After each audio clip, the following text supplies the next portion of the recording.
Hello दोस्तों, हम doctor Lakshmi Prasad Sinha private ITI के इलेक्ट्रिकल ब्रांच के थ्योरी इंस्ट्रक्टर हैं। तो आज हम लोग देखते हैं सेफ्टी चैप्टर, फर्स्ट चैप्टर चल रहा है। कल हम लोग पढ़े थे कि ओवर हैंड लाइन पर काम करते समय क्या क्या चीज़ सावधानी बरतना चाहिए।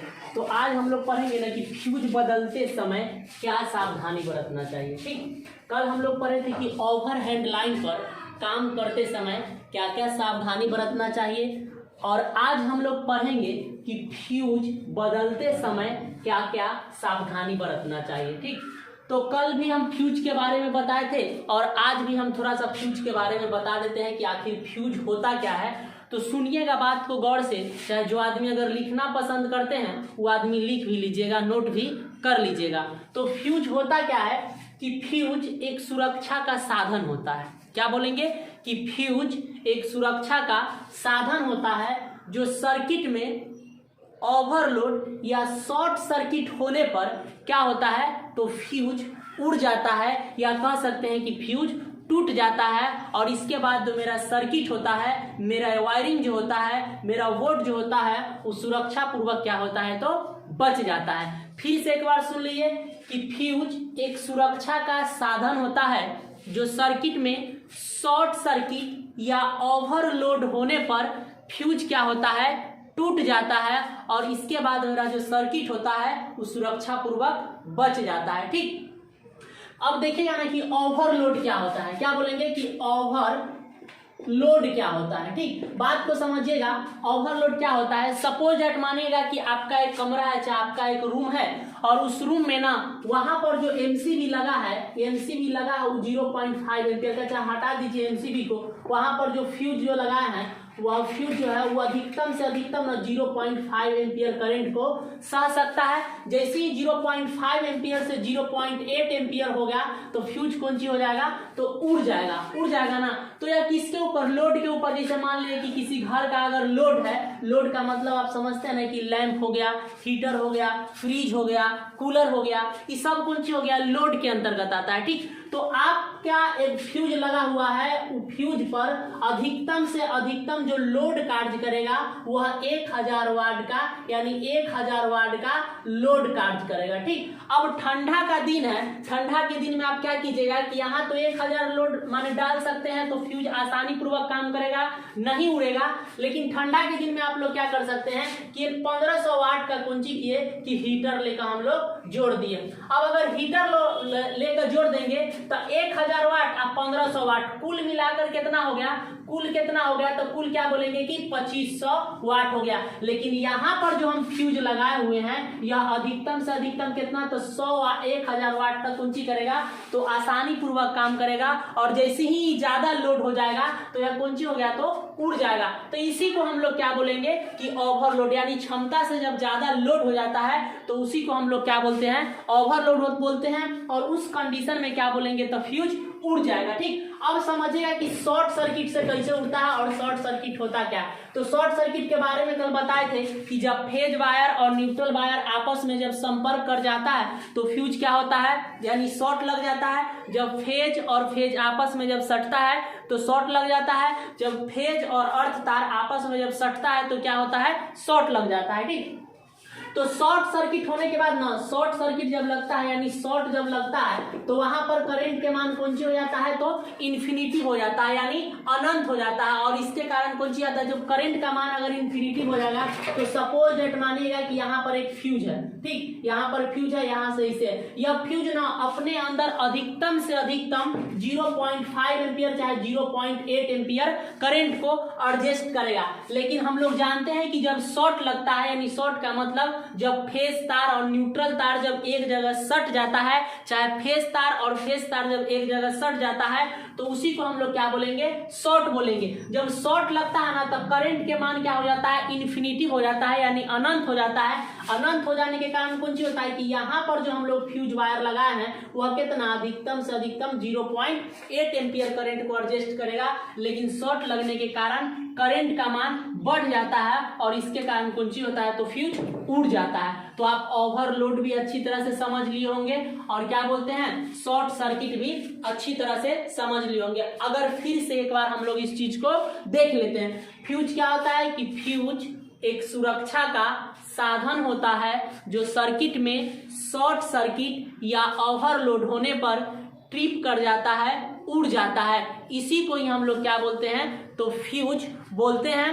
फ्यूज को ओवरलोड के कारण, ओवरलोड के बारे में समझ गए कि जब 1000 वाट का लोड लगाना है, आप वहां पे 1500 वाट का लोड चाहे 2000 का लोड लगा देंगे तो उस कंडीशन को ही हम लोग ओवरलोड बोलते हैं, और वहां पर फ्यूज कौन सी होता है, तो उड़ जाएगा। ठीक, अगर मान लीजिए कि आप किसी घर में अगर 0.5 एम्पियर का अगर फ्यूज लगा दिए हैं और वहां पर किसी कारणवश करंट का मान अगर बढ़ जाता है तो वहां पर भी क्या होगा, तो शॉर्ट सर्किट के कारण कौन सी होता है, तो फ्यूज उड़ जाता है। अब देखिएगा ना कि फ्यूज बदलते समय एक चीज और ध्यान में रखिएगा कि फ्यूज का वायर जो होता है, आप जब फ्यूज का जब खोलिएगा, यहाँ पर फ्यूज को जब आप खोलिएगा तो आप देखिएगा कि यहाँ पर एक तार होता है, ठीक ना। यह तार जो होता है फ्यूज में सीसा प्लस टीन के मिश्रण से क्या होता है, बना होता है। आपसे कोई क्वेश्चन पूछेगा कि हम लोग जो फ्यूज वायर यूज करते हैं वह कौन सा धातु का बना होता है, तो हम लोग क्या बोलेंगे कि यह सीसा प्लस टीन के मिश्रण से क्या होता है, बना होता है। दूसरा चीज इसमें और लिखेगा, दूसरा पॉइंट कि फ्यूज हमेशा फेज वायर में जोड़ा जाता है। ठीक, तीसरा पॉइंट लिखिएगा कि फ्यूज हमेशा सीरीज में जोड़ा जाता है। इस तीनों पॉइंट को आप लोग नोट डाउन कर लीजिएगा। क्या बोलेंगे कि फ्यूज जो होता है सीसा प्लस टीन के मिश्रण से बना होता है, फ्यूज हमेशा फेज वायर में जोड़ा जाता है, फ्यूज हमेशा सीरीज में जोड़ा जाता है। इस चीज को आप लोग अच्छी तरह से याद कर लीजिएगा, नोट डाउन कर लीजिएगा। आगे हम लोग चलते हैं। आपका पॉइंट जो कह रहा है कि फ्यूज बदलते समय हमें कौन कौन सी सावधानी को बरतना चाहिए, ठीक ना। तो याद रखिएगा, हमेशा पहला पॉइंट आप लोग नोट डाउन कीजिएगा, फर्स्ट पॉइंट, कि फ्यूज बदलते समय हमेशा स्विच को बंद करके फ्यूज को बदलना चाहिए। फिर से एक बार सुन लीजिएगा, फर्स्ट पॉइंट में क्या लिखेंगे कि फ्यूज बदलते समय हमेशा स्विच को ऑफ करके फ्यूज को बदलना चाहिए। बात को अब यहाँ पे समझिएगा, काहे कह रहा है कि फ्यूज बदलते समय हमेशा कौन सी करते हैं, तो स्विच को ऑफ करके फ्यूज को बदलना चाहिए। सपोज डेट मानिएगा कि यहाँ पर हम लोग कौन सी किए हैं कि single phase 220 volt AC supply. ठीक, यहाँ पर कौन सी है, फेज है, और यहाँ पर कौन सी है, न्यूट्रल है। तो हमने क्या बोले हैं, हम क्या बोले हैं कि हमेशा जो फ्यूज वायर जो होता है हमेशा फेज तार में जोड़ा जाता है। तो फेज तार में हमने कौन सी किया है कि फ्यूज वायर को जोड़ दिए ना। जोड़ने के बाद कौन सी किया है, यहाँ से क्या लगा देंगे, एक फेज में हमेशा स्विच लगता है तो स्विच लगा दिए। लगाने के बाद कौन सी करें, यहाँ से क्या किया है, यहाँ से किसी लैंप को जलाना है तो यहाँ से किसी लैंप को जला दिए। यहाँ से कौन सी करेंगे, इसमें इसको कनेक्शन दे दिए, और इसको कौन सी करेंगे, इसको इससे कनेक्शन कर दिए, और यहाँ से कौन सी करेंगे, न्यूट्रल लगा दिए। ठीक, अब बताइएगा क्या कहता है कि फ्यूज को बदलते समय हमेशा स्विच को बंद करके ही फ्यूज को बदलना चाहिए। चाहे फ्यूज को छोड़ दीजिए, किसी भी मोटर पर, किसी भी जनरेटर पर, किसी भी ट्रांसफार्मर पर, चाहे कोई भी इलेक्ट्रिकल इंस्ट्रूमेंट पर अगर आप काम करते हैं तो हमेशा लाइन को ऑफ करके ही उस पर कार्य किया जा सकता है। अगर कोई व्यक्ति अगर लाइन चालू अवस्था में अगर कार्य करता है तो उसका जीवन कुछ होता है, यानी उससे मृत्यु होने की, अगर उसको इलेक्ट्रिकल शॉक लग जाएगा तो इलेक्ट्रिकल शॉक लगेगा तो कौन सी होगा, उसको मृत्यु होने की संभावना रहेगा। तो इसी तरह यहाँ पर देखेंगे, कह रहा है पॉइंट कि फ्यूज बदलते समय हमेशा स्विच को ऑफ कर देना चाहिए। तो अगर मान लीजिए कि ऑन करेंगे, फ्यूज को ऑन कर दिए, यानी क्या बोलते हैं, स्विच को ऑन करके अगर इस फ्यूज पर अगर फ्यूज को बदल रहे हैं तो भाई यहाँ से तो स्विच ऑन है, इसमें सट रहा है, यहाँ पर तो करंट आ रहा है। अब क्या किए हैं कि फ्यूज वायर को हम जाएंगे कौन सी करने, खोलने, यहाँ से फ्यूज वायर को खोलने जाएंगे। तो जब खोलेंगे यहाँ से लाइन इस तार में आ रहा है तो यहाँ पर पकड़ेंगे तो जनरली है कौन सी है कि हमको करंट लग जाएगा ना। तो करंट से बचने के लिए हमेशा फ्यूज वायर को बदलते समय स्विच को ऑफ करके फ्यूज को बदलना चाहिए। ठीक, अब देखिएगा दूसरा पॉइंट,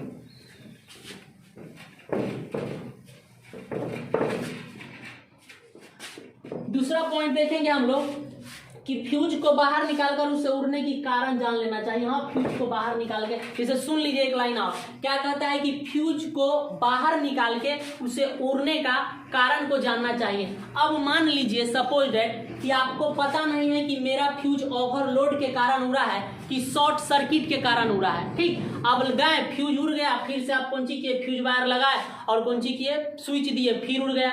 तो फिर उड़ जाएगा तो आप बार बार कौन सी होगा, परेशान होइएगा। ठीक, वहां पर शॉर्ट लगने की संभावना होगा। तो कभी भी अगर फ्यूज उड़ता है, चाहे कोई भी चीज खराब होता है, तो उसके खराब होने की कारण को जान लेना चाहिए और उसके बाद फिर उस पर कौन सी करना चाहिए, नया इक्विपमेंट को लगाना चाहिए। तो यही कह रहा है कि अगर फ्यूज वायर, अगर फ्यूज खराब हो जाता है, चाहे फ्यूज अगर उड़ जाता है, तो उसे उड़ने की कारण को जानना चाहिए, उसके बाद फिर उसमें फ्यूज को लगाना चाहिए। ठीक, दूसरा पॉइंट में देखिएगा क्या कहता है। दूसरा पॉइंट,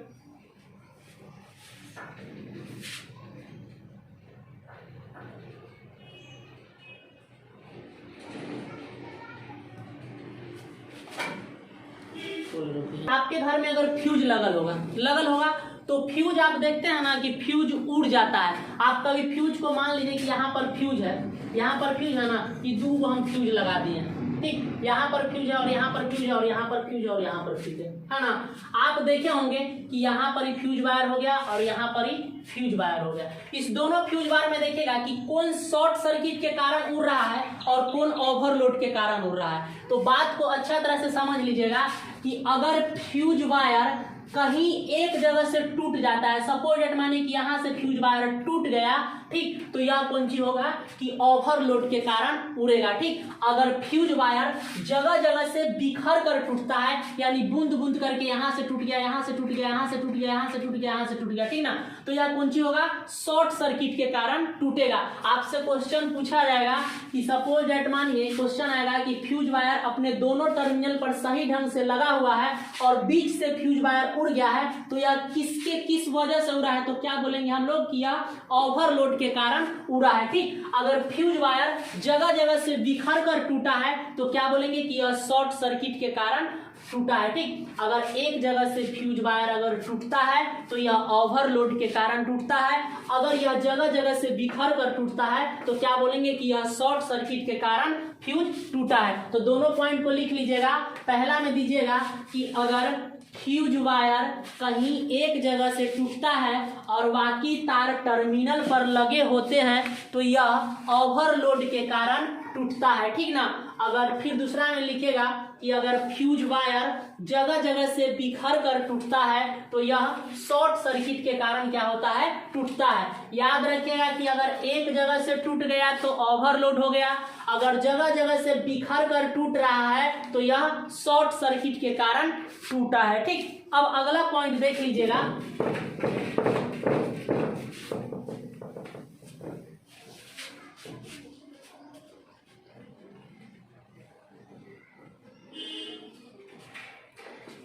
याद रखिए कह रहा अगला पॉइंट, तीसरा नंबर पॉइंट क्या कह रहा है कि फ्यूज को उसके रेटिंग के अनुसार लगाना चाहिए। रेटिंग समझते हैं, जैसे फ्यूज का रेटिंग कौन सी है, जैसे हम लोग वोल्टेज को क्या वोल्ट मीटर में नापते हैं, करंट को क्या एम्पियर मीटर में नापते हैं, रेजिस्टेंस को क्या ओम मीटर से नापते हैं ना। तो उसी तरह से क्या कहता है कि फ्यूज को हमेशा रेटिंग के अनुसार ही लगाना चाहिए। अगर मान लीजिए कि आप अपना घर में 0.8 एम्पियर का फ्यूज लगाए हैं, बात को समझिएगा, 0.8 एम्पियर का फ्यूज लगाए हैं और यह फ्यूज किसी कारणवश अगर उड़ गया है, शॉर्ट सर्किट से चाहे ओवरलोड से, अगर कोई मिस्त्री आया है और यहाँ पर डायरेक्ट अगर 1 एम्पियर का अगर फ्यूज लगा देगा तो कौन सी होगा, बाद में अगर वैसा दुर्घटना होगा यानी शॉर्ट सर्किट चाहे ओवरलोड होगा तो जब 1 एम्पियर करंट लगे, 1 एम्पियर करंट यहाँ पर होगा तब ना फ्यूज उड़ेगा। अगर 1 एम्पियर से कम करंट रहेगा तो कौन सी होगा, नहीं उड़ेगा। तो वहां पर इंसान को कौन सी होगा, दुर्घटना होने की संभावना होता है। तो याद रखिएगा पॉइंट कि कभी भी जिस रेटिंग का फ्यूज उड़ता है उसी रेटिंग का फ्यूज को हमको लगाना चाहिए। उससे ज्यादा रेटिंग का फ्यूज अगर जरूरत पड़ता है तब हमें लगाना चाहिए। ठीक, आगे 5वां पॉइंट देखिएगा, हो गया इतना, ये फ्यूज का सावधानी हो गया। ठीक ना, आगे देखते हैं हम लोग। अगला पॉइंट है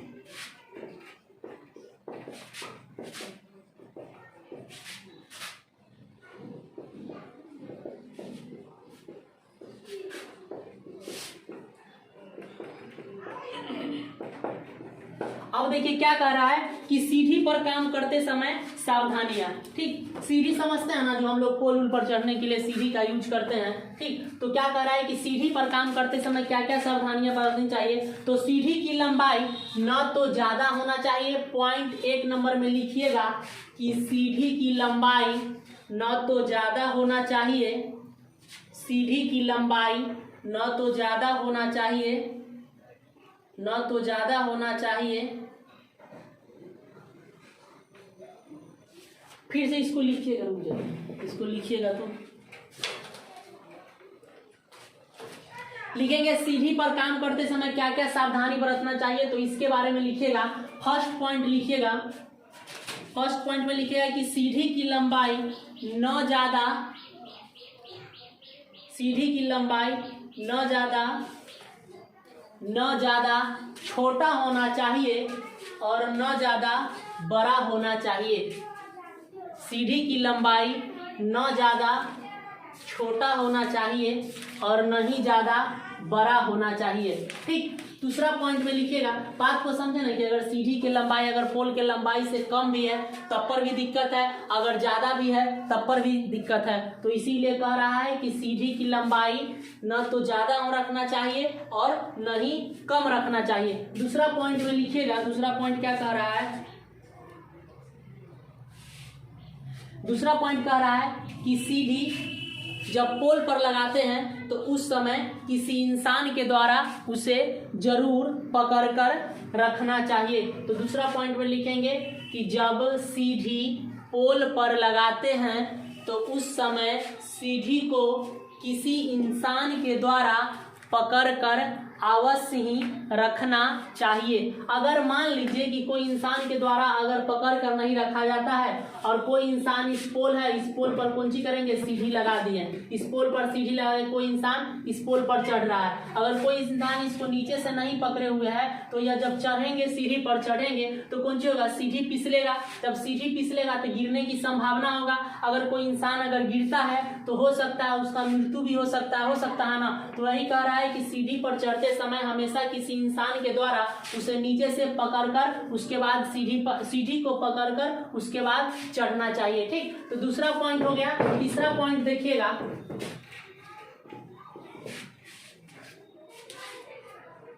देखिए अगला पॉइंट कह रहा है, तीसरा पॉइंट कि लकड़ी या, लिखिएगा तीसरा पॉइंट में कि लकड़ी या बांस की बनी सीढ़ी का, लकड़ी या बांस की बनी सीढ़ी का, लकड़ी या बांस की बनी सीढ़ी का प्रयोग करना चाहिए। लकड़ी या बांस की बनी सीढ़ी का प्रयोग करना चाहिए। लकड़ी या बांस की बनी सीढ़ी का प्रयोग करना चाहिए। अब समझिए क्या कह रहा है कि लकड़ी या बांस की बनी सीढ़ी का प्रयोग करना चाहिए। अब मान लीजिए कि कभी आप लोग बचपन में ना लाइन आता था तो हम लोग कौन सी करते थे, टोका फंसा लेते थे। जैसे मान लीजिए कि यहाँ पर ही 2 तार है ना, और यहाँ पर कौन सी करते थे, कोई लकड़ी के द्वारा इसमें तार को जोड़ के और इसमें इसे करके टोका फंसा लेते थे और इसमें इसे करके टोका फंसा लेते थे। तो याद रखिएगा कि कभी भी आप लोगों को अगर टोका फंसाना है, यानी कि मैंने लाइन को लाना है, चाहे टोका फंसाना है, तो कभी भी हम लोग क्या करते हैं कि जिस चीज में जान होता है, जैसे हरा बांस हो गया ना, हरा बांस हो गया, तो कभी हरा बांस को लेकर हम लोग कौन सी करते हैं, टोका फंसाते हैं, नहीं फंसाते हैं। चाहे कोई भी इंसान को अगर इलेक्ट्रिकल शॉक लग जाता है, यानी इलेक्ट्रिकल झटका लग जाता है, तो उसे कभी भी हरा चीज से नहीं छुड़ाना चाहिए, ऐसा चीज से छुड़ाना चाहिए जिसमें जान ना हो। जैसे सूखा हुआ बांस हो गया, सूखा हुआ लकड़ी हो गया, इस चीज से छुड़ाना चाहिए। ठीक, तो हमेशा क्या बोलेंगे कि इलेक्ट्रिकल यानी जो सीढ़ी होता है वह लिख सकते हैं कि सूखा हुआ बांस या सूखा हुआ लकड़ी का बना हुआ सीढ़ी का हम लोग यूज करते हैं। कभी भी हम लोग लोहे का सीढ़ी का यूज नहीं करेंगे। लोहे के जगह पर हम लोग क्या करेंगे कि फाइबर के सीढ़ी का यूज करेंगे। ठीक, क्योंकि लोहा कौन सी होता है, लोहा जब सटेगा इसमें तो लोहा में कौन सी होगा, करंट प्रवाहित होगा। जब करंट प्रवाहित होगा तो कोई भी इंसान को इलेक्ट्रिकल शॉक लगता है,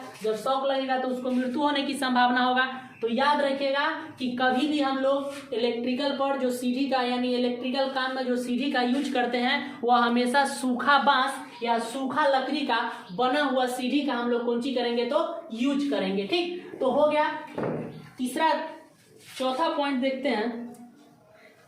3 पॉइंट हो गया ना। अब आगे देखेंगे अगला पॉइंट। अगला पॉइंट देखेगा कि बैटरी चार्जिंग करते समय क्या क्या सावधानियां। अब याद रखिएगा, देखिए अगला पॉइंट क्या कहता है कि बैटरी चार्जिंग करते समय क्या क्या सावधानी रखनी चाहिए, यानी क्या क्या बैटरी जब चार्जिंग करेंगे तो कौन सी होगा, क्या क्या सावधानी बरतेंगे। ठीक, तो याद रखिएगा कि बैटरी चार्जिंग करते समय निम्न सावधानी हम लोग कौन सी करते हैं तो बरतते हैं। ठीक, सबसे पहले याद रखिएगा कि बैटरी से जो करंट निकलता है ना कौन सी होता है, डीसी निकलता है। ठीक, बैटरी में जो होता है पॉजिटिव होता है और कौन सी होता है, निगेटिव होता है।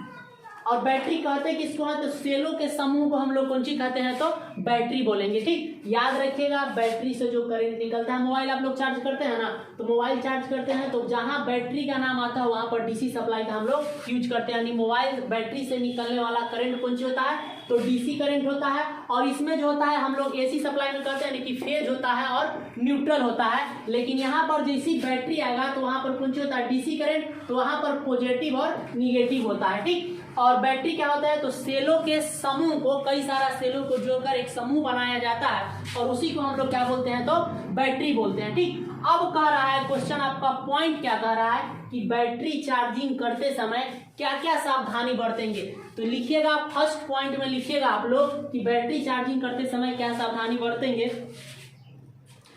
जिस कमरे में, याद रखिएगा कि जिस कमरे में बैटरी को चार्ज करेंगे वह कमरा कौन सी होना चाहिए तो हवादार और खुला होना चाहिए। तो सबसे फर्स्ट पॉइंट लिखिएगा कि जिस कमरा में यानी जिस रूम में बैटरी को चार्ज करेंगे वह रूम हवादार और खुला होना चाहिए। दूसरा पॉइंट लिखिएगा, यहाँ पर दूसरा पॉइंट में लिखिएगा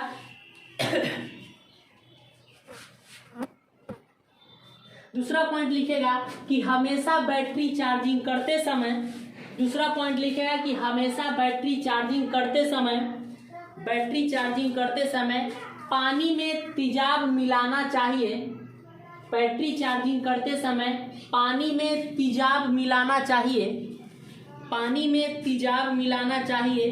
तेजाब में पानी नहीं, तेजाब में पानी नहीं, तेजाब में पानी नहीं।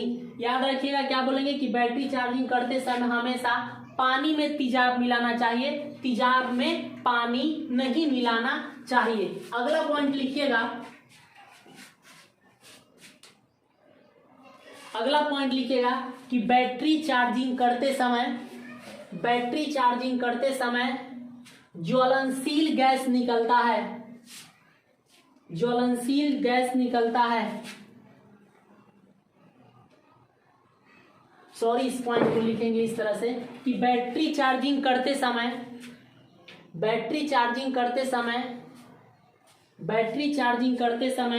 हाइड्रोजन गैस निकलता है। बैटरी चार्जिंग करते समय हाइड्रोजन गैस निकलता है जो कि ज्वलनशील होता है, जो कि ज्वलनशील होता है। इसीलिए बैटरी चार्ज करने वाला कमरा या रूम में ज्वलनशील पदार्थ को नहीं ले जाना चाहिए, ज्वलनशील पदार्थ को नहीं ले जाना चाहिए, नहीं ले जाना चाहिए। चलिए फिर इतना ही आज के लिए, फिर कल हम लोग मिलते हैं, कल हम लोग देखेंगे अगला टॉपिक क्या होता है।